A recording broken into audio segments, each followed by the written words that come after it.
are listening to the Balancing Act podcast. Here's your hosts, Jamie Wonko and Joe Vitale. All right, and we are officially recording. Hello, and welcome to the Balancing Act podcast. I am here with Mr. Joseph Vitale. I am Jamie Wonko. Welcome. Hello, Mr. Vitale. How are you? I'm good. How are you? I'm hanging in there. Aces, my good friend. Aces. I love when you say aces. It makes me so happy. Oh, I'm so glad. Yeah, for sure. One of the hottest Christmas gifts around these parts that we've been using for weeks and weeks at this point are some playing cards with our dog on them that I had made that's for the adorable. hubs. Yes, we have like a 25-year game of gin rummy that's never ending. Okay. And, so I thought, let me get, and it's just, jingle after jingle after jingle on those cards and endless amounts of joy. Aces. That's awesome. We have a game we haven't played yet, which was Explain a Movie Badly.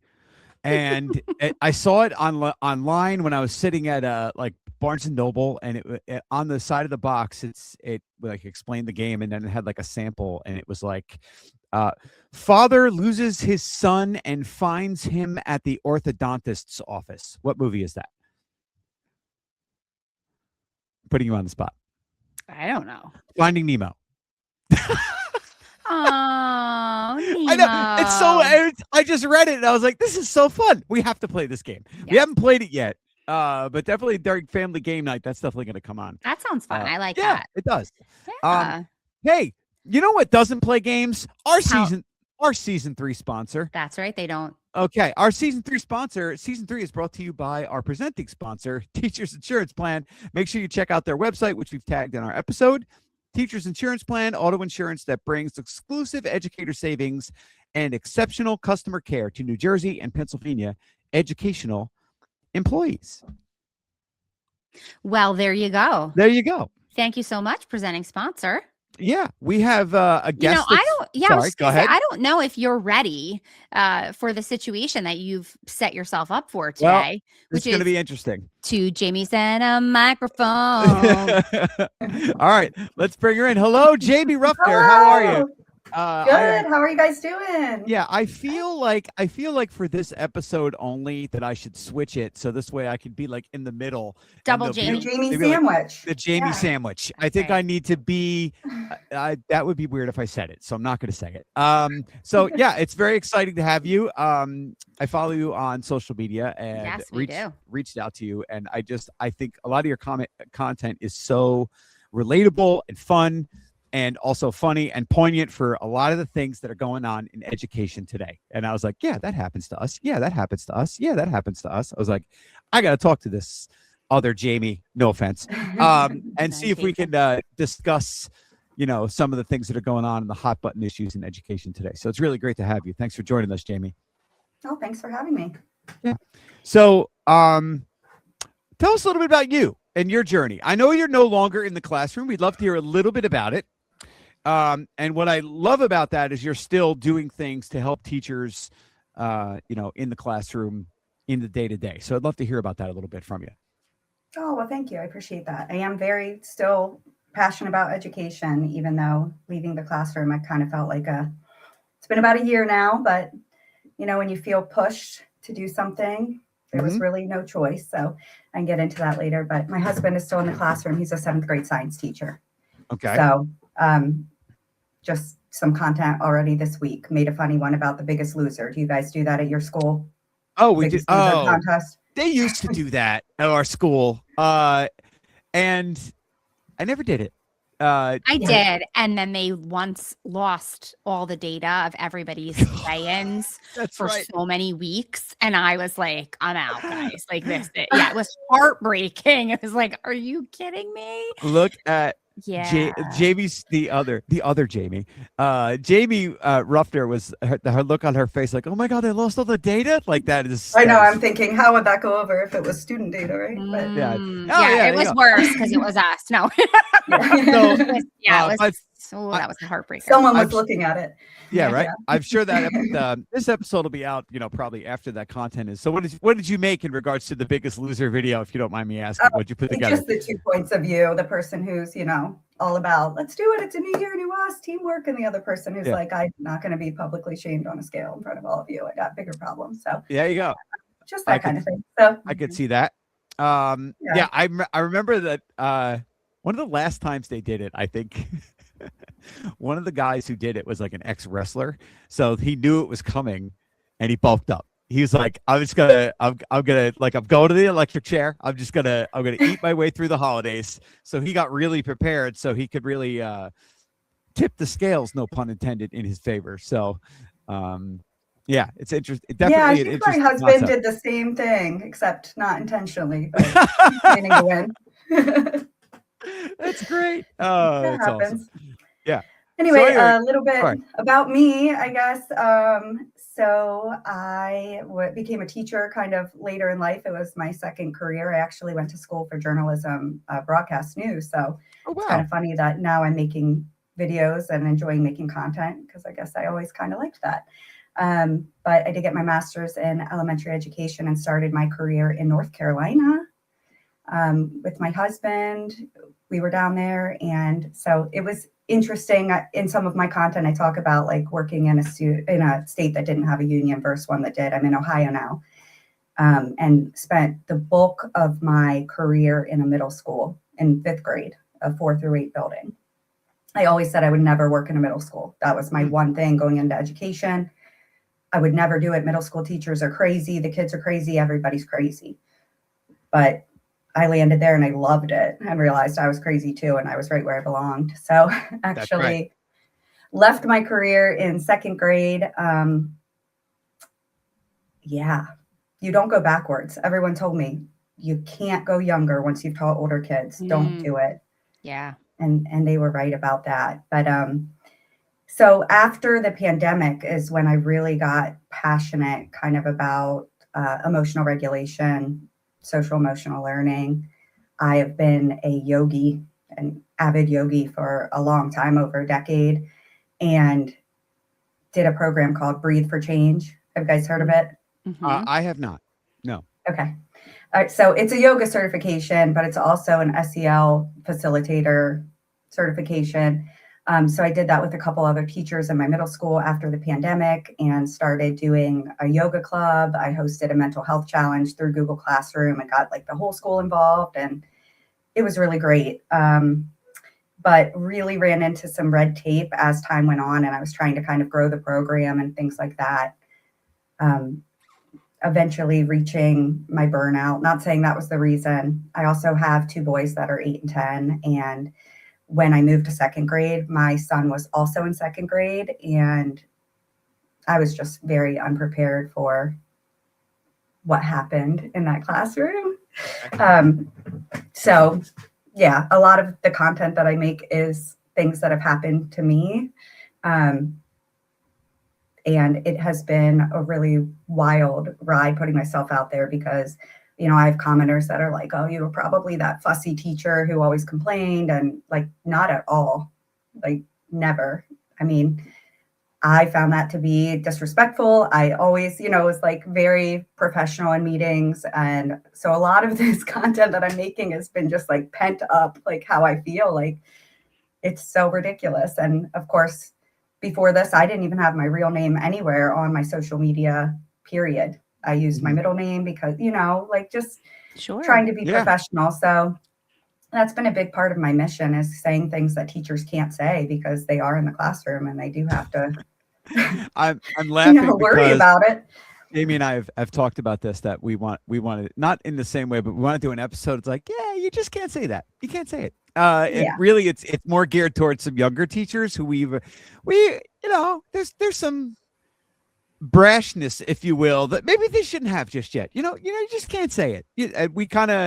I like the fact that you're using this as an avenue to say, like, these are probably things that are discussions that are happening in the hallways, in the faculty room, that teachers really want to say, but nobody really wants to say it. I think it's great that you're doing that. One of the, actually, I think I might have texted you your own video, because I was like, oh my God, say this louder for the people in the back. And you talked about the fact that, like, what we are asking children, and Jamie, you've mentioned this before too, what we're asking children to do by grade level is, the things that we're asking them to do in second grade, we used to ask them to do in fourth grade. And Right. it's so detrimental to, the young learning mind that it's, causing stress and anxiety in the classroom. And I'd love to speak with you a little bit about that, especially because I thought that if you haven't found that video, I'll try to tag it in our episode. Because it was great. It was like one of those things that I was sitting on the couch and I watched it. I was like, yep, we got to talk about this. Because I really feel that it's probably something that you saw and dealt with while you were in the classroom. Absolutely. When I became a teacher, it was right after Common Core came out. So it was a big discussion in the elementary building I was in, and I started in third grade. And also, I would like to mention, I don't know, I haven't looked specifically if New Jersey has a reading law for third graders, but North Carolina and Ohio do. The third grade reading guarantee is what it's called here in Ohio. And I've done content about Mississippi, just put a similar law in place that basically you can't advance a student if they're not proficiently reading by third grade. And anyway, all that to be said is when I started my career, I started, doing observations as you do when you're doing your internships and moving around and going into kindergarten classrooms, and speaking to those teachers who had been in it for over 20 years are just like, this is terrible. It used to be half day. They used to have naps. They used to play all the time. And I'm like, yeah, we're really asking a lot more of these kids than we used to. And as I've gotten older and I've learned more about the brain, and I've had my interests in neuroscience and child development, and especially since I've left the classroom and I've had time to actually really dig into these things that I have been interested in, and seeing my own child struggles too, I'm just like, yeah, we just basically said, okay, what do you need to be college and career ready? And we're going to push all the standards down and completely ignore the fact that child development doesn't work like that. We can't just say we're going to make everybody college ready and we're going to push everything down before they're supposed to be learning these things. And yeah, it's so frustrating because it's, as middle school teachers, and maybe you two can relate, but so many kids can't read. And then what do? We have to make sure that as a science teacher, which I was science and math, but a lot of the content, you'd have to make sure they have a read aloud. And I'm like, we're just putting a Band-Aid on a problem. This kid is 11, 12 years old, and we're not helping them learn how to read. We're just ignoring that they weren't able to read basically by the end of second grade.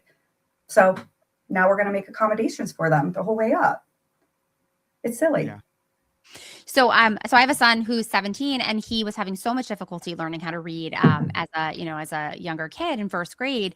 And I had a colleague who was, had her master's in reading specialization. It was like, can you please, there's no reason that he should be behind, and they keep telling me he's behind and he's behind. And it was one of those things, like, you have two parents that are both teachers and you've been read to since basically you were, birthed. And so she went into quite a lot of the science behind brain development, not just in females, but particularly in males of that age, and how you're really not ready to even really learn to read until 7, 8 years old. So to have these, restrictions in place, or these ideas, this cookie cutter model of everyone should be this and if not, you can't. And, and it's so limiting and so frustrating. And, and now he's on his way and getting ready to go to college with a 3.8 G, it's all the things, Yeah. but it's easy for me now to look back and, and say, but all the things and all that pressure that you feel to, to keep up and to do and to give them. And especially for the teachers that are teaching whole classes of kids that, they're like, oh, maybe they should all write a 3-paragraph essay. And it's like, what? No, we were see spot run, go spot go, it was, Yeah.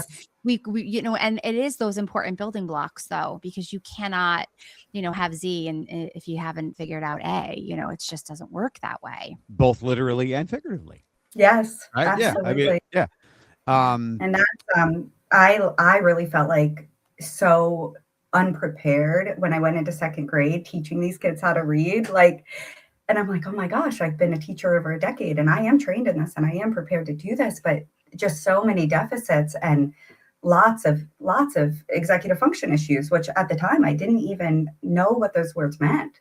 I'd never learned about it. ADHD, I thought if they're hyper, then they should have a 504 plan. And that's just where I was at in my career. So looking back, I'm just like, I really hope that some teacher training can also change, because I also didn't know that like 20% of our population has dyslexia. And I think my husband probably does, and he does too. And, we just weren't aware of that and how it does affect your reading and your ability to read. If you have you guys listened to the podcast, your podcaster, Sold a Story? I have not. No. It's called Sold a Story? Sold a Story, Emily I feel like Hanford. I've heard of that. Okay. I'm writing it down. Okay. Yeah.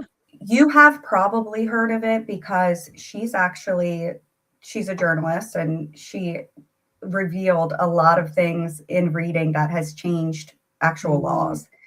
And it's all about the science of reading and how, that got ignored for the whole language and the 3 cueing methods.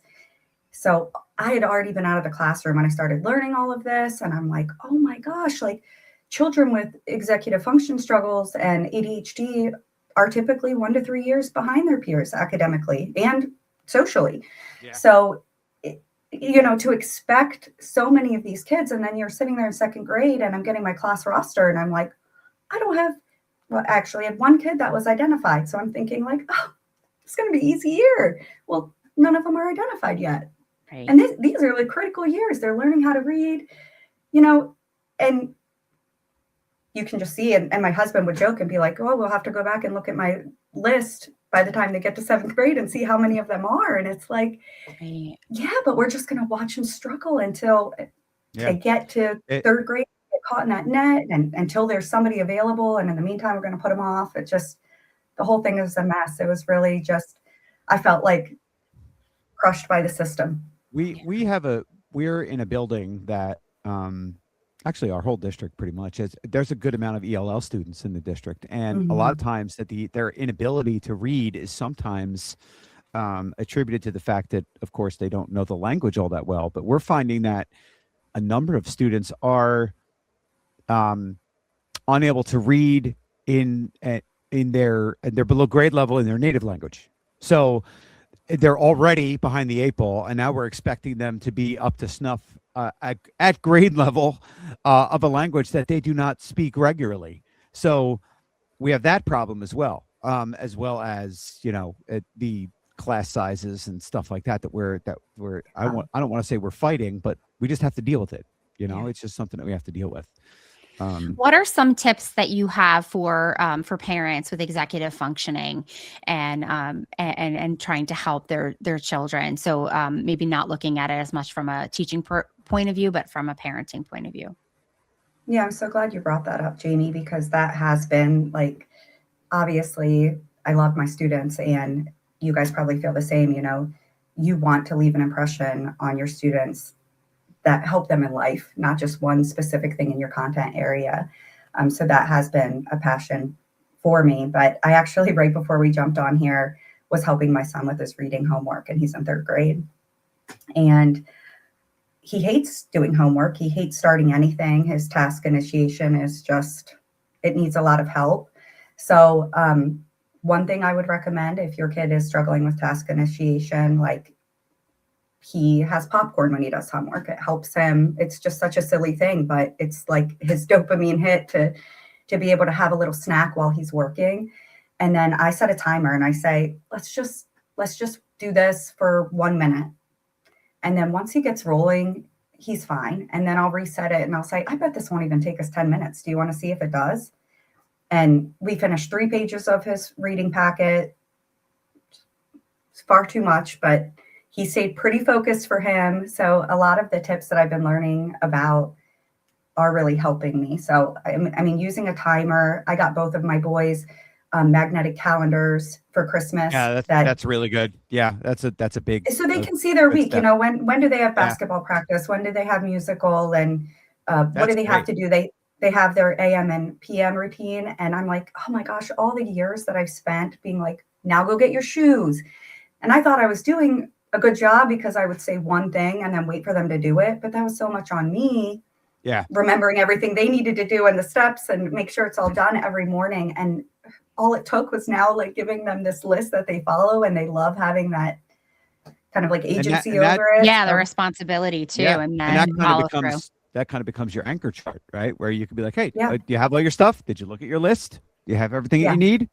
And it's good lessons for them to learn, especially at the ages that they are, right? 8 and 10. I mean, you're creating, kids that are self-reliant, that are able to do that stuff on their own. And that's one of the challenges with executive function, for sure.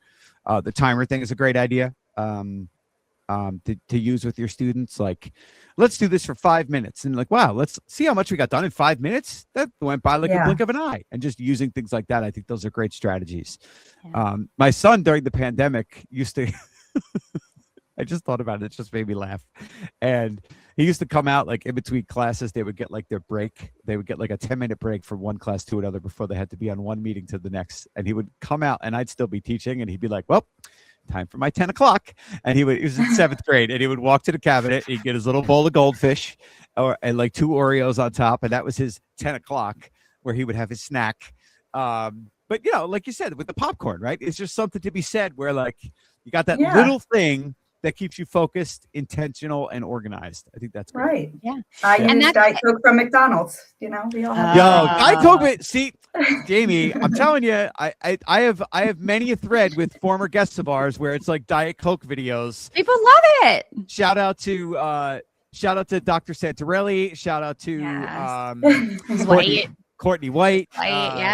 Yeah, there's Diet Coke merch now. There's so many things. I'm really just jealous because I had an ulcer some years ago, and I'm not allowed to drink anything that's carbonated. So when I like joke with him and about his dessert soda fascination and things like that, it's because I can't drink it. She thinks soda is dessert. I mean, come on, it's a treat. Well, because to me, it's like, I mean, I might have one a year because I'm not supposed to drink it, but and he's just chugging it and burping and chugging it and going for it. Stop it. I loves me some Fountain Diet Coke. I mean, McDonald's Diet Coke just hits at another level. It just totally does. Have you ever thought, I work in education, why is finding a job so weirdly hard? Yeah, scrolling through random job boards where half the listings don't even make sense is not the vibe. That's why njschooljobs.com actually makes sense. It's a job board built specifically for New Jersey schools, public, private, charter, and parochial. Teachers, administrators, counselors, support staff, coaching opportunities. If your job involves a bell schedule, this site's for you. It's free for job seekers. You can upload your resume, set job alerts, and apply without jumping through hoops. Schools across New Jersey actively use njschooljobs.com, so these are real, current openings. They also host virtual job fairs where you can connect with multiple districts online. No driving all over the state. Those are coming up soon, so check the link in our episode description to register. Head to njschooljobs.com. Every teacher knows that the first 5 minutes of class set the tone for everything that comes after. Lesson Launchpad helps you nail those first 5 minutes without scrambling. Presentations change automatically. Timers start automatically. Music sets the mood. Agendas and reminders appear right on time without you clicking anything. You set it up once, and Lesson Launchpad runs your class in the background while you focus on students. It's like having another teacher in the classroom with you. Check out lessonlaunchpad.com to start a 1-month free trial and use the code BALANCE for $5 off a yearly subscription. If you're ready to start every class calm, clear, and ready to teach, check out Lesson Launchpad today. We had a doctor on a few weeks ago, Dr. Lefko, and so she had given us some tips for executive functioning, and it actually is the reason that my Christmas gifts got wrapped, because she said, like, pull from the dopamine menu, and here are the sides, and here's the main, and so you saying like, oh, well, just having a snack is part of the dopamine menu, it is so true. I was like, you know what, I'm gonna just. She had recommended, like, if you're gonna walk, maybe pick a favorite show, and you're only allowed to watch that show while you're doing the activity that you don't want to do. So that's exactly what I did. That's right. And she had finished wrapping all of my Christmas gifts, because of that tip. I think it's so important what you're doing, because we have these little things that we do or don't do as parents, especially and as teachers, sometimes with different groups of kids, that you're not sure does this make sense? Should I be doing this? Should I not? Is this sort of, am I giving them too much? Is it not enough? And I think that like sort of second guessing ourselves, I know it for me as a mom, it was always like, oh, I mean, I, was to the point with 3 little kids getting out of the house in the morning, taking everyone to drop-offs, getting myself to work, where I think like my son, I swear he was like 6 years old and starting the car. And it was like, oh gosh, there's ice here, dude. Like you gotta start. And he was just tall enough to like reach the brake, So it is true though. It's like those morning activities, those routines get overwhelming, especially if you're the parent that, sometimes is alone in charge of getting more humans out of the house that, I'm like, you guys outnumber me. I just brushed 3 people's teeth and and my own, Oh, yeah. So I think what you are saying, it sometimes might sound like this is a small thing. It's huge. It is huge. So those calendars and those different executive functioning tips are so important, because some of us maybe try them, and if they don't work like in the first minute, you're like, oh, forget it, I'm not going to do it. So to hear those things laid out and how good that can be to establishing those routines it's so important. Yeah. Yeah. I'd Yeah, love to really. hear. Sorry, go ahead. Sorry. Oh, I was just going to say, just even going through the Executive Function Coaching Academy is where I got my certification through. But the first thing I did was go through as a student. And when I was done, I was like, I didn't even know, like I use Google for everything and Google Calendar. I didn't know. Have you guys used Google Tasks? Yeah, I have in the past. You use I that? haven't used it in a while, but yeah, that's like I mean, I've tried, I write lists everywhere. And then I would write lists in my notes on my phone, but I love that on Google Tasks. I can have it on my phone and on my computer, and it can pop out, and you can make long-term goals and you can make regular tasks. Yep. And then you can press the little button when it's done. And it's like that change from like, I need that. I need to be able to just press the button. But it's been game changing. I mean, a lot of the things I learned in that course to be able to then use with students was like, setting a timer for myself now that I'm working for myself as a business owner is completely different. In the classroom, it was like you didn't have time to like try to plan your day. It was just like, let's go. Like the day is happening to you. When you say set a timer for yourself, how does that work for you? Like how, because that's an executive function tip for people that maybe are not good starters, right? Like how does that look for you? So I'll probably say this wrong. Is it Pomodoro technique is what it's technically called? Yeah, no, you're right. Yeah. 45-minute timer of deep work that I'm not allowed to get on my social media or check my email even. Like those things distract me. I'll obsessively check these things. And then I will let myself have a 15-minute break. And for me, usually that's switching the laundry or getting a snack or letting the dog out. But just giving that break from that focused work. And I just noticed my productivity has really improved by using that method. Yes. So. And I will also say my famous line. You will never be lonely because laundry will always be there for you. As the person that does the laundry in the house, I get it. But yeah, I love you for that. Oh yeah, I know. I joke all the time that my wife hit the Powerball of the husband lottery, but she doesn't like that joke when I say it, so I'll edit that out. Or she might murder me, right, Jane? As she cackles. That was part of an episode we recorded. Like, Tracy would be very good at murdering you. It's like, that's an episode that she's not going to listen to. So I'd love to hear about, balanced minds and what that, looked like. What's the impetus behind it? I know it was recognizing a need, but I also know like it's something that you quote unquote offer. So I'd love to hear about that. Oh, well, thank you. Yes, Balanced Mind has evolved since last year quite a bit. My husband and I both always knew we wanted to kind of start an educational business, mostly aimed at emotional regulation. And when I left second grade, what I was really focused on between my son and those second graders that I had was like, oh, yeah, like I knew what these kids needed, kind of. I felt like I did have some background knowledge to see that they need to like slow down and get some regulation and social skills before they can jump into this curriculum on ancient China. But then I was like, what would be really great is if I created a curriculum that incorporated reading with these social emotional learning skills. And then I realized that was like something I absolutely hated doing. So that had to go. And I mean, teaching children how to read. Thankfully, Everett's progressing and I'm helping him, but that is just not where my heart is. So the more that I learned about ADHD, he went through testing for dyslexia and ADHD testing and seeing the systems and what parents actually go through from the other side finally kind of led me into executive function and learning more about that. And I was like, oh, this is what needs to be taught. This is where kids and adults need help, because as a society, we're so quick to be like, well, let's get the diagnosis. We need to get the meds on board. We need to get the IEP at school. And it's like, it's just, that's completely necessary for some people and it needs to be there. But I think too many parents are jumping to that because they just don't know what to do and they don't know how to help. And like we had just talked about, a lot of this is just developmental.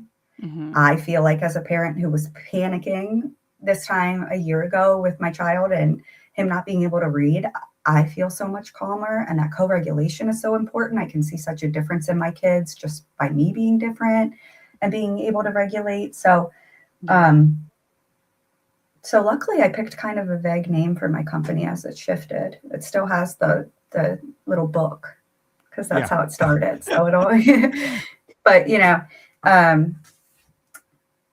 so yeah, I do have two kind of goals. It's not just helping kids and teachers and parents with their kids' executive function struggles. That's a big part of it, but also being an advocate for systemic change and education reform. I love public education. I mean, I am a product of public education. My kids are, Jamie, you said you're also married to a teacher. Mm-hmm. I heard you mention that. Okay. Yes. Yeah. Yeah. So my wife is a college professor, so we got. Oh, okay. So you as well. Okay. Yep, so yeah, we all understand. I mean, very passionate about education and just like, I guess how I would put it is, you have all these people come in. You guys know for PDs, right? And somebody might come in and talk at a PD about executive function, and these PDs would happen, and I'd be like, yeah. It doesn't really matter what you say. You can't come in here and show me how to do it effectively. You won't come in here and show me because it's impossible. There's too much on our plate. You can't just say, here's what you got to do and here's the why, and then put another thing on me. Right. So I do feel like it wouldn't be fair for me to be putting out advice for teachers when I left the classroom because I was completely burnt out. I mean, it's just, the job has gotten so ridiculous. The plate just gets fuller and fuller and fuller, and nobody comes and ever says, well, like, let's scoop this off of here. There are people right now that had to pull their cars over listening to this to clap for you. Just so you know, because this is what we hear, and so much of the feedback from so many people that it is just, it's like you just keep adding and adding and adding and adding. And well, and you had said before, somebody said to you about if your plate's too full, get a tray. Get a bigger plate. Yeah, get a bigger tray. That wasn't to me directly. It was to a colleague of mine, and we both had just kept, and it was, and more and more. I mean, for me, it took leaving a school to go to another school to be able to clean my slate. Yeah. Because I was able to actually go to a new place where nobody really knew me or expected a whole lot of me. And it was just like, I was the new person with 20, plus years experience teaching, but I was able to, otherwise it's really very difficult. And even now, as someone who doesn't have like a lot of extra, and I'm on a few committees and, I dabble, but, I'm like, I'm a helper. Like, what do you need? One of those people, like, what do you need? But the, the pamphlets that we get, and then the new lessons that we get, and the new lesson plan managers that we get, and then you have to do a cyber training, and it's just, there's always something that has to be done, and it is like endlessly overwhelming for new teachers, seasoned teacher. It just doesn't matter. Everybody in between, it is. And so what you're speaking about is just so it's so prevalent to the teaching community. Yeah. And we often say to a number of people, like, if your building isn't the right environment, maybe going to another building is going to be good for you. And sometimes, like, even that's not enough. And Jamie, Jamie, this one. So I'm pointing to my left. Jamie, white headphones for Jamie. Yes, Yes. that'll work. Yeah, I should have been smarter and realized that. So, Jamie, you realize, like, I gotta go. And sometimes, like, you're making the best decision for yourself. And I know that you are not the only person. And even some of the people that are listening to this right now, they might be on the fence, like, yeah, I don't know how much longer I can do this. And what a brave decision to be able to say, just because I did something doesn't mean I have to keep doing it, or if it's not serving me. And also at the same time, it doesn't mean that you may never go back to it in a different form. It's just not the right thing for that time. And I think that that's probably one of the things in a lot of our interviews with some younger teachers. It's something that we have found very fascinating of their ability to change faster than, it's a lot more difficult the older that you get. That is very true. It's harder to learn and it's harder to change. But it is something, we've noticed as a trend with the younger teachers is like, well, you know what, this isn't really the right spot for me. I'm just going to go here and then I'll go here, or I'll try something different. And it requires a lot of bravery and sacrifice, so we think it's really cool that you chose that for yourself and for your family too.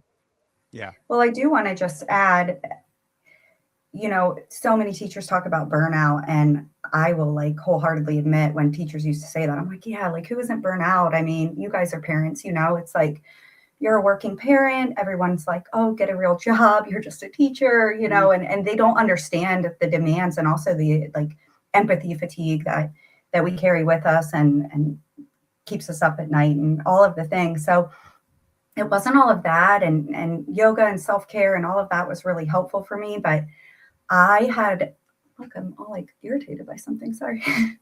That's all right. I had a child who just screamed all day, and I had gone into second grade. So I was used to being in middle school, and I had 4 periods of 60 minutes. So, and I mean, I knew some of this child's story. Like, I understood that he was highly traumatized and what was maybe going on. But at the same time, the effect that it had on the 20-something of the rest of us and myself all day, he was told I would let him go have breaks in the hallway, and the break was really truly for the rest of us and him. He came back and said, I'm not allowed to take breaks outside anymore because it's bothering other teachers. I'm like, can they imagine being in here for 8 hours? You know what I mean? Like, and that on top of everything else going on in my life, and really just starting to feel like this is like, it was so many things, like I said, that I've made content about, that I was like, this is like really messed up. Like, like all the way up, like you can follow it. And it's not, it's not teachers making these decisions, but I started to get like almost like dissociating. Like by the afternoon, I felt really dizzy. So I actually did think something was wrong with me. I had MRIs. I, was seeing doctors. And when I went to my admin and team, they were like, and new, because I was new in the building. So you spoke on that sometimes the change helps. But for me, I felt really isolated because I went from over 10 years in a building and having some really, really close friendships, being in each other's, being in someone's wedding, and then being there when my children were born. And my husband was also in the building. So I really had a good support network at my previous building. And being told repeatedly, like, you need to get on anxiety meds. And just that really frustrated my husband and me, because I'm like, well, I've never needed him to do this job before. I don't think I should have to do. And I think it's completely fine if people choose that route or need that. I don't think anything's wrong with it. I just felt like, is that what we're asking of teachers now? Instead of supporting them when they're in a bad situation, we're going to say, no, you just really need to like care less. And if you have to take medicine to do that, then that's what you need to do. And that really like was disheartening for me. So Yeah. I'm so sorry that happened to you. That's just awful. Oh, thank you. I think it'll be for good. I already feel that way. I mean, I feel like that's I a good said perspective. That's a great perspective to have. Yes, it is. Yeah. I mean, I had been chosen for our district's teacher of the year just 3 years before I left the classroom. So, you know, to a lot of people, they were like, what? You were like, you know, all in. And that's where I am. I have so much passion still left in me, but I do feel like kind of broken by the system. And I don't know exactly how to make things change, but I do plan on like fighting to make that happen and continuing to learn. So yeah. And we're all lucky to have you trying to do that on our behalf, because there's lots of people who have experiences very similar to yours that, you know, in New Jersey, we had a, you know, 25 and 55. So you had to work 25 years, be 55 years old, and they changed all these things. And I can't tell you how many people that I know, you know, if you leave so many each year that you leave before 55, it's a 3%. I mean, people walk around constantly trying to calculate how much money they would lose just to be able to leave earlier than, you know. A lot. You know, some of my colleagues, and we're talking about good teachers. Yes. Okay. We're talking about people that care about their jobs, that are good at what they do. And they're like, I can't do this till I'm 60. Like, I can't. Like, and now it's 65 here. Do you have something like that in Ohio? Is it? Absolutely. Yeah, I was staring down 24 more years when I left. And that was a big part of it, is like, if I'm going to get to my full retirement age, how will I do this that long? Right. You know, and you would have been, and not that I'm trying to age you, but how old would you have been if you would have went for those full 24 years? 65. Christ. I mean, I'm sorry.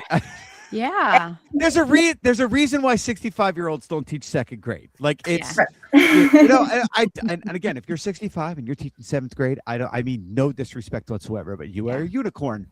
Okay, because there's a reason, like that energy that's needed to deal with those kids on the daily, like that's a lot. Yes. And that's you know, I think that's pushing. And you also look at like our board minutes, and anyone who's 55 who has, you know, 25-year service, when you see they're retiring, 25-year service, this much service, you know, they're going. Like anybody who's got the ability, who's on the early tier 1 in the pension in New Jersey is going. Yes. I would hope that the fact that your district, hopefully, as like, you know, maybe there's a positive spin on this. Maybe they've like, wow, if that person who's the former teacher of the year left because they were burned out, maybe we're not doing something right. Like, hopefully they looked at something. I doubt it, but like, you know, I'm hopeful. I'm trying to look for a silver lining. Like, hopefully somebody looked at it and said like, well, if we have people that are, you know, that we are giving awards to, and they're like, yeah, I'm out. I can't do this. Like, what is the rank and file, no offense, teacher doing to sustain themselves in the classroom, and how burned out are they? It's heavy conversation today, but one that you know. But and I get it. It's admin. I know they have their own pressures, and now like everyone is facing all of these budget cuts, and I mean, it's just. It's a mess. It's a lot. It is. But we love your content on Balanced Minds Education, and we encourage all of our listeners to go and watch your many wig video, not just for the wigs. You like watching me talk to myself? Listen, I love me I once did a video for like a technology academy where like I interviewed myself as a character, where like I wore a wig and I was interviewed. It was great. I loved everything about it. Yes. Oh, you're fine. So I'm looking at your page right now, and every single one of your little thumbnails is like you in a different wig. I just love everything. Yeah. Fantastic. So it's at Balanced Minds EDU. We'll definitely tag her account in the episode description. Please give Jamie a follow, especially if you're looking for relatable, fun content about, you know, the things that maybe you want to say, but you just can't say it. I think it's great stuff. And we really appreciate you taking the time, Jamie. Jamie, I appreciate both Jamies. Double I Jamie. appreciate you, and I appreciate our sponsor. Season 3 is brought to you by our presenting sponsor, Teachers Insurance Plan. Check out Professional their website below. segue. Sorry. Check out their website below for more information and to get a quote. Teachers Insurance Plan, auto insurance that brings exclusive educator savings and exceptional customer care to New Jersey and Pennsylvania educational employees. Jamie, Joe. Yes. I appreciate you both. Thank you so much for being here today on the Balancing Act podcast. I appreciate you too, Jamies. Thank you very much. We will see everybody next time on the Balancing Act podcast. Bye. Look for the Balancing Act podcast every week on your favorite podcast platform. New episodes drop every Tuesday. Thank you for being a part of our audience. We appreciate you.